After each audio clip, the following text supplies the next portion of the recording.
നമുക്ക് പണത്തിന് വേണ്ടി പണത്തോടെ പോലും പണം വയ്ക്കുന്ന പന്നികളെ നീയൊക്കെ അത്രയ്ക്ക് ചെങ്കുറ്റുള്ളവരാണെങ്കിൽ ഈ മൊയ്തിന്റെ നെഞ്ചത്തുള്ള കയറ്റില്ല പറയും. അല്ലാതെ ഈ മീൻ വേറെ ചന്തയെ കൊണ്ടുപോയി നമ്മൾ സമ്മതിക്കില്ല. അന്റെയൊക്കെ മയ്യത്തായിരിക്കും എടുക്കണേ. ലാസറേ, ഈ ചന്തയിൽ ഇടത്തട്ടിപ്പെടുത്തുന്ന ഇബിലീസല്ലേ നീ? ഈ പാവപ്പെട്ട കച്ചവടക്കാരൻ നിനക്ക് തെല്ലാതെ പണം തരുന്നുണ്ടല്ലേ?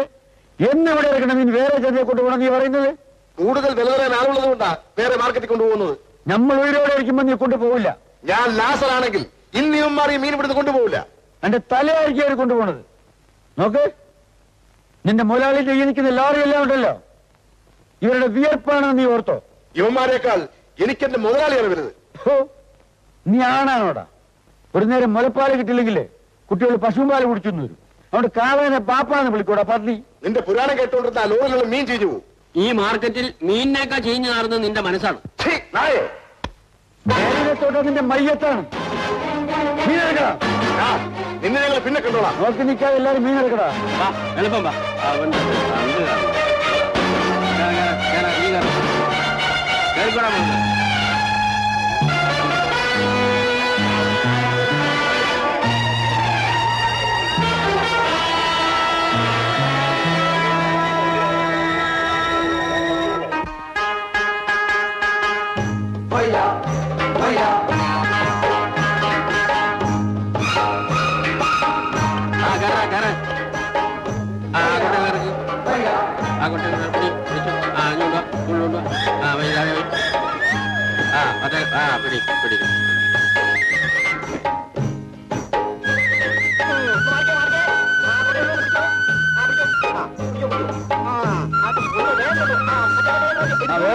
നോക്കിക്കാതെ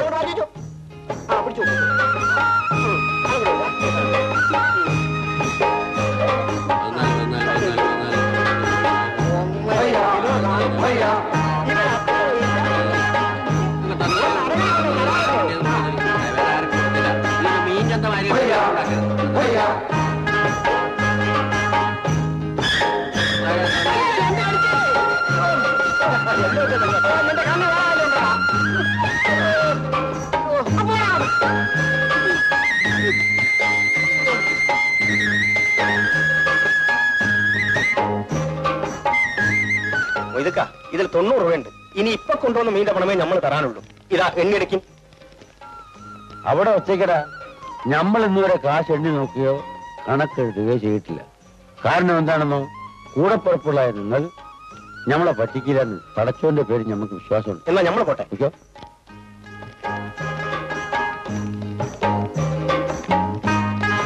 വച്ചിട്ട് പോ. മുതലാളി, കുറച്ച് ചെമ്മീനുള്ള നമ്മള് വിലക്കെടുത്തോട്ടെ. അതീ കുറച്ചുള്ള കച്ചവടം മതി. കാര്യം എന്താന്നോ, ആ ചെമ്മീനെ വലിയൊരാളിനെ കൊടുക്കാനുള്ളതാ. നീ പോ. എന്താപ്പാ ചെമ്മീനെടുത്ത് ഈ കൂടയിലാക്കും.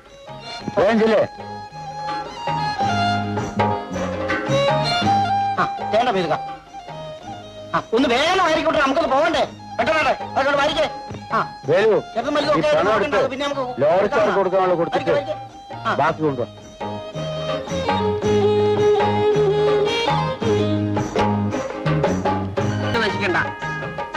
പിന്നെ നീ ആ പപ്പുവിന്റെ ചാകാ ഷാപ്പിൽ പോയി ഒരു 150 മില്ലി വാങ്ങിച്ചടിച്ചു. ഞാൻ പറഞ്ഞു പറഞ്ഞാൽ മതി.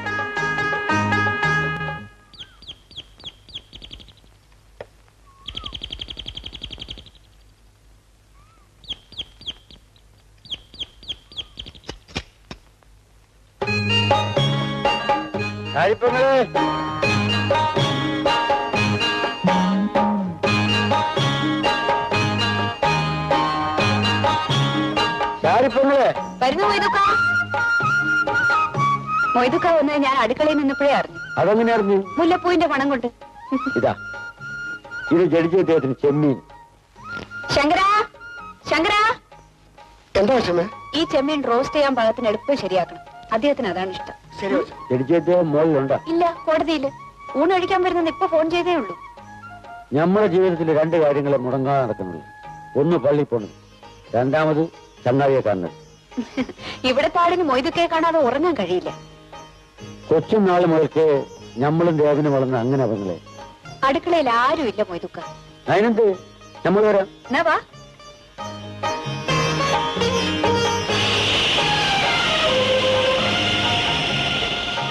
രാജന്റെ കാര്യത്തില് നിങ്ങൾ വിഷമിക്കണ്ട. അവ ഇവിടെ കയറുന്നില്ലെങ്കിലും നമ്മളോട് തന്നെ ഉണ്ട്. എന്നാലും മൊയ്തുക്ക, പെറ്റമ്മയായ എന്റെ മനസമാധാനത്തിനെങ്കിലും അവൻ ഇങ്ങോട്ട് വന്നൂടെ? ദേവൻ നേരിട്ട് വന്ന് വിളിക്കാതെ അവനിങ്ങോട്ട് വരുമെന്ന് നമുക്ക് തോന്നി. അച്ഛനും മോനും തമ്മിലുള്ള വൈരാഗ്യം ഏത് കുടുംബത്തിലുണ്ടായാലും അതൊരു ശാപമാണ് മൊയ്തുക്ക. ആ എന്ന് പിണങ്ങിയിരിക്കാനാണ് പോണത്. ഒരു ദിവസം അവന്റെ അച്ഛൻ തന്നെ ചെന്ന് രാജനിവിടെ വിളിച്ചുകൊണ്ടുവരും. ശാരദേ, ശാരദേ, ആ അദ്ദേഹം വന്നു മൊയ്തുക്ക.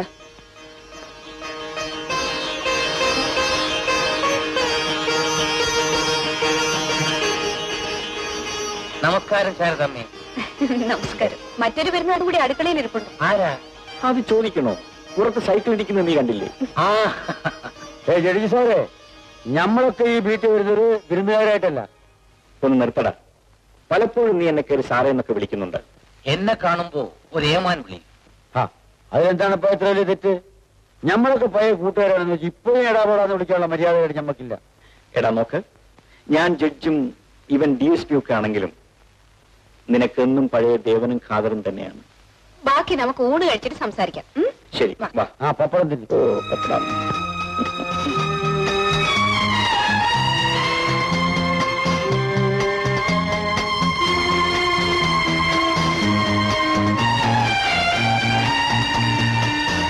എന്റെ പൊന്നു പെങ്ങളെ, ഈ കുന്ത്രാനെ കൊണ്ട് കുത്തി തിന്നാൻ നമ്മ കൊണ്ട് കഴിയും. മൊയ്തുക്കയുടെ ഇഷ്ടം പോലെ കഴിക്കരുതോ?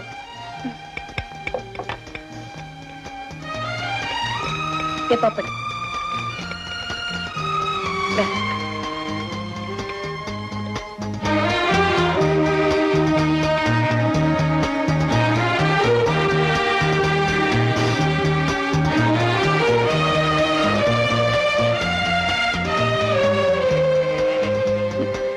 പണ്ട് നമ്മൾ പള്ളിക്കൂടത്തിൽ പഠിക്കുമ്പോൾ ഒരുമിച്ചിരുന്ന് ആഹാരം കഴിച്ചതും മൊയ്ത് പഠിപ്പുറത്ത് പോയതുമൊക്കെ ഞാൻ ഇപ്പോഴും ഓർമ്മിക്കുകയാണ്.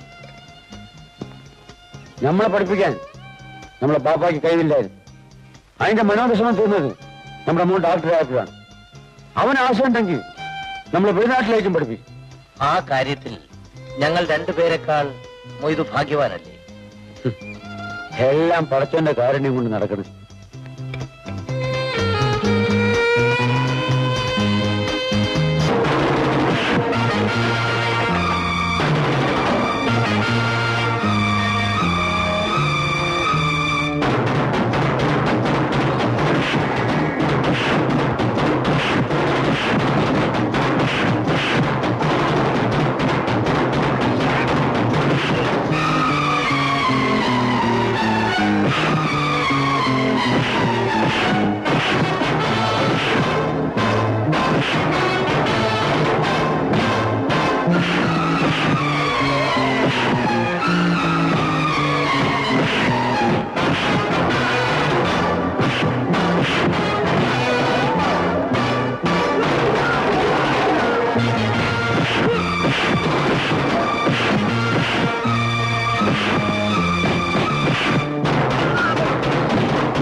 രാജാ നിർത്ത്.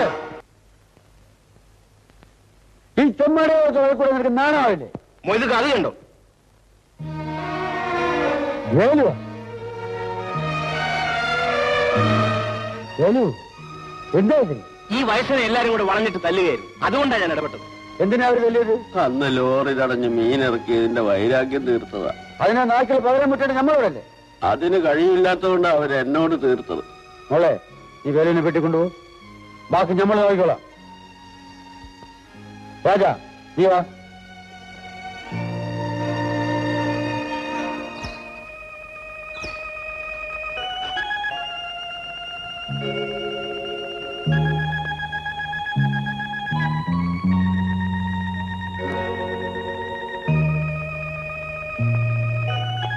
മോൻ ചെയ്തതാണത്താണെങ്കിലും തല്ലുകൂടിയെന്ന് വീട്ടിലറിഞ്ഞ അവരെന്ത് വിചാരിക്കും? എനിക്ക് വീടില്ലല്ലോ. അങ്ങനെ പറയരുത്. നീ ഈ നാട്ടിലെ ഒരു വലിയ മനുഷ്യന്റെ ഒരേ ഒരു മോനാണ്. എന്തായാലും വീട്ടിൽ പോകന്നെ വേണം. മൊയ്തുക്കെ ഞാൻ എന്റെ അച്ഛനെ പോലെ ബഹുമാനിക്കുന്ന ആളാണ്. പക്ഷേ ഇക്കാര്യത്തിൽ എന്നെ നിർബന്ധിക്കരുത്. നീ പഠിപ്പുള്ളവനാണ്. ആ നിറഞ്ഞ വീട്ടില് നമ്മൾ കയറി ചെല്ലുമ്പോഴെല്ലാം നിന്റെ പേരിലാണ് ഷാരിപ്പുള്ള കണ്ണീരൊടുക്കുന്നത്. അവരെ ഇനിയും വേദനിപ്പിക്കുന്നത് ശരിയല്ല മോനെ. ഞാൻ മൊയ്തുക്കയുടെ വീട്ടിൽ കഴിയുന്നതിൽ മൊയ്തുക്കയ്ക്ക് വിഷമമുണ്ടെങ്കിൽ അത് പറഞ്ഞാൽ മതി. രാജാ നീ നമ്മളെ പറഞ്ഞ് മടക്കി കളഞ്ഞില്ലേ? ബഷീറിനും നിനക്കും തമ്മില് നമ്മളൊരു വ്യത്യാസം കണ്ടിട്ടില്ല. ആരെന്ത് പറഞ്ഞാലും നിന്നെ ആ വീട്ടിൽ നിന്ന് ഇറങ്ങിപ്പോയാൽ നമ്മൾ പറയില്ല. മൊയ്തുക്ക ആ നീ ബാ. എന്നിട്ട് എന്തുണ്ടായി ശങ്കര? മൊയ്തുക്ക വന്നതുകൊണ്ട് കൊലപാതകം നടന്നില്ല. ഈശ്വര, ഈ ഒരു മോൻ കാരണം ഞാൻ ഇനിയും തീ തിന്നണു. അയ്യോ, അദ്ദേഹം അറിഞ്ഞു. ശങ്കര, ഇതൊന്നും അദ്ദേഹം അറിയരുത്. ഇല്ല അച്ഛനെ.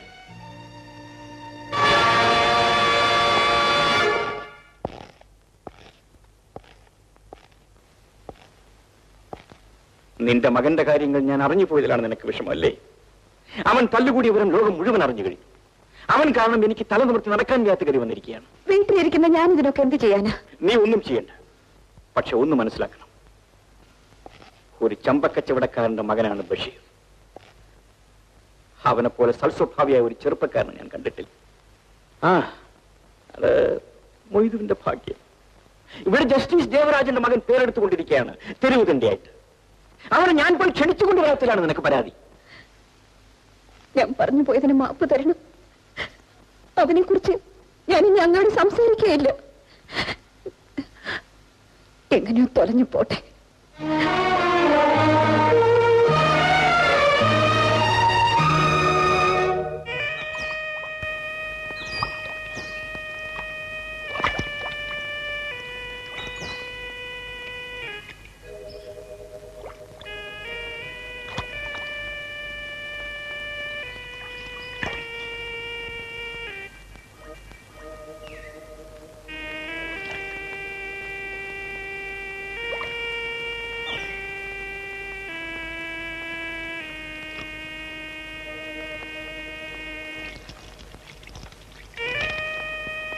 എന്താ മോനെ? വാപ്പ, എനിക്ക് അമേരിക്കയിൽ ഹയർ സ്റ്റഡീസിന് ഒരു ചാൻസ് വന്നിട്ടുണ്ട്. വാപ്പയുടെ അഭിപ്രായം അറിഞ്ഞിട്ട് തീരുമാനിക്കാമെന്ന് കരുതി. ഈ ദുനിയാവില് മോൻ എത്രയ്ക്ക് വലുതാവുന്നു അത്രയ്ക്കും ബാപ്പയ്ക്ക് സന്തോഷമുണ്ട്. എപ്പോഴാ പോകേണ്ടത്? യാത്ര 2-3 മാസം കഴിഞ്ഞേ ഉണ്ടാവൂ. പക്ഷെ അതിന്റെ എഴുത്തുകൾ എപ്പോഴും നടത്തണം. ഏത് നല്ല കാര്യവും എന്റെ ഉമ്മയോട് ചോദിച്ചിട്ടേ ബാപ്പ ചെയ്യാറുണ്ട്. മോൻ പോയി ഉമ്മയോട് ചോദിക്കും. ശരി.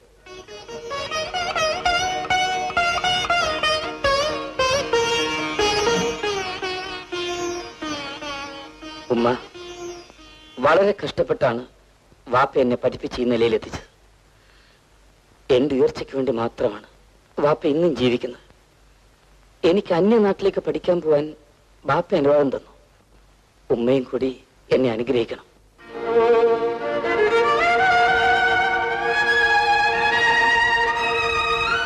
അല്ല മോനെ രാജ, നീ ഇപ്പൊ തന്നെ ചന്തയിലോട്ടിയല്ലേ? നമ്മൾ നിസ്കരിച്ചിട്ട് വന്നേക്കാം. ശരി. വേലുവിന് 2 ദിവസം കഴിഞ്ഞ് എന്തെങ്കിലും ജോലി ചെയ്യാൻ പറ്റൂ. അതുവരെ മീനിറക്കുന്നിടത്തും പണം പിരിക്കുന്നിടത്തും നീ തന്നെ നില്ലേ. എല്ലാം ഞാൻ ചെയ്തോളാം. അല്പം പോ.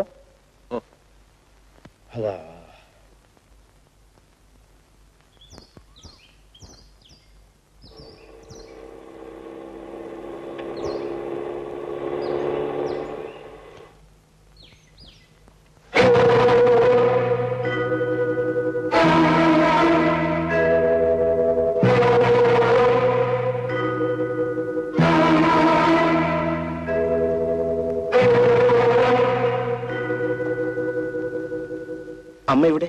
നിന്നെ കാണാൻ വന്നത്. ഇതെന്താടേ ഇത്? ഒരു മുറിവ് പറ്റിയത്. ഇത്രയൊക്കെ ആയിട്ടും വീട്ടിൽ വന്ന് അടങ്ങി ഒതുങ്ങി ജീവിക്കാൻ നിനക്ക് കഴിയില്ല അല്ലേ? അതിനെക്കുറിച്ച് ഇപ്പൊ സംസാരിക്കാൻ സമയമില്ല. എനിക്ക് ചന്തയിലേക്ക് പോണം. രാജ, അച്ഛനമ്മമാരെ വിഷമിപ്പിക്കുന്നതിന് ഒരു അതിര് വേണം മോനെ. എന്നെ പറ്റി ആരും വിഷമിക്കണ്ട. വാ എന്റെ കൂടെ. ഞാനില്ല. രാജ, രാജ.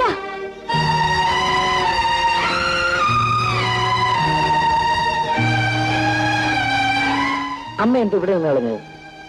അവൻ പോന്ന പോക്ക് മോൻ കണ്ടില്ലേ? എന്നോട് എത്ര നിർദ്ദയമായിട്ടാണ് സംസാരിച്ചെന്നറിയാമോ? അമ്മ വന്നാട്ടെ.